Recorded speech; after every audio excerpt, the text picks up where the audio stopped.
Hi students, welcome in the online classes of DAV school. As you know, in the class 7th G Science, we are on chapter 5th Heat. Today we discuss about conduction.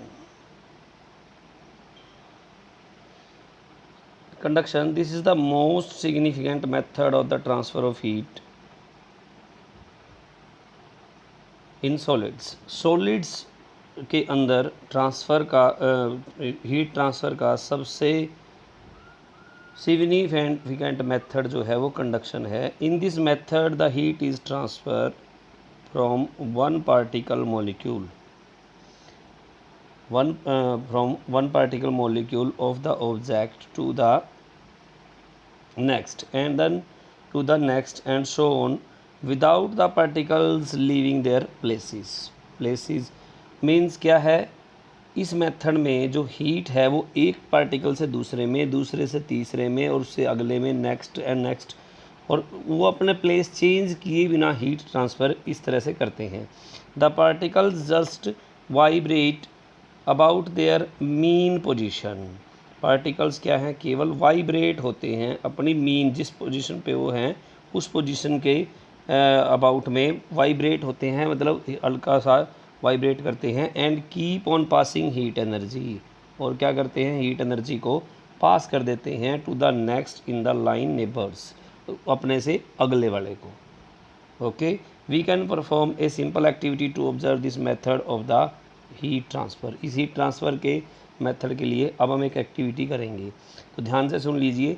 Conduction जो है, हमने क्या पढ़ा, conduction जो है वो बहुत ही बढ़िया एक मेथड है हीट के ट्रांसफ़र होने का. इसमें एक मॉलिक्यूल से अगले में, अगले से उससे अगले में हीट ट्रांसफ़र होती है बिना अपनी पोजीशन चेंज किए हुए.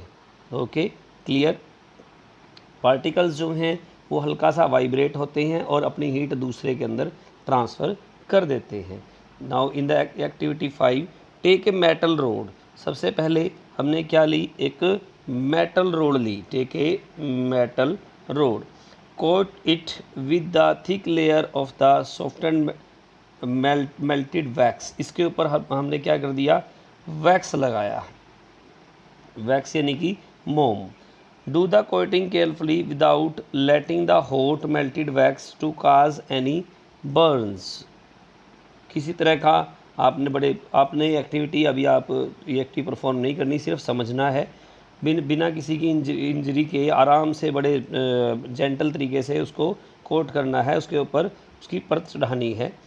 4 small buttons on the wax for the small button on the wax at the regular intervals of say 5 centimeter each.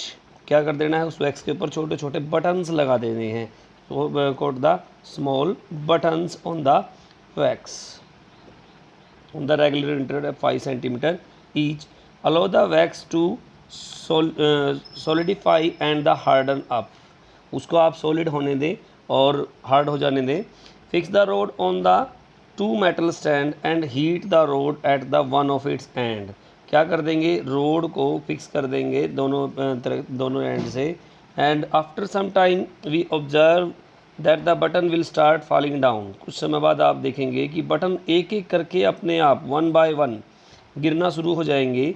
From the side being heated up, जिस साइड से आप road को गर्म कर रहे हैं उस साइड से वो ये बटन अपने आप क्या है, गिरना शुरू हो जाएंगे. This happens because of the transfer of heat. ये क्यों हुआ, ट्रांसफ़र ऑफ हीट के कारण हुआ. ठीक है, through the metal and subsequent melting of the wax. अब इससे क्या प्रूव होता है कि हमने ये देखा कि हीट, हमने रोड का एक कोना जो है, एक एंड जो है वो गर्म किया था और वो हीट जो है धीरे धीरे धीरे धीरे दूसरे एंड तक जा रही है. दैट्स वाई बटन्स जो हैं, देखिए बटन जो हैं, देखिए पहले ये वाला बटन गिरा, सॉरी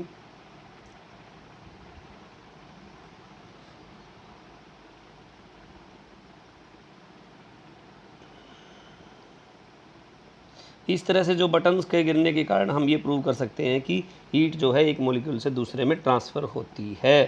ठीक है, let us now see whether the heat is able to go along easily through all solids. We know that when we put one end of the metal rod in the flame, its another end also soon become too hot to touch. This shows the heat goes through quickly along a metal rod. Metals are thus good conductor of the heat, इसलिए हम कह सकते हैं कि metal जो हैं वो good conductor हैं हीट के, ठीक है।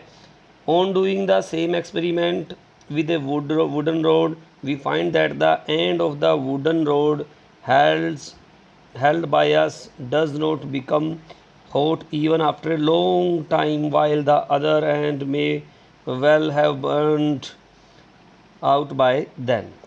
देखिए अब मेटल रोड की जगह अगर आप वुडन रोड लेंगे, मेटल की जगह क्या लेंगे, वुडन रोड लेंगे, तो वो बिल्कुल भी उसका दूसरा सिरा गर्म नहीं होगा, चाहे हम बिल्कुल एक सिरे को जला भी दें, ठीक है। तो यहाँ से ये प्रूव होता है कि wood is bad conductor of the heat.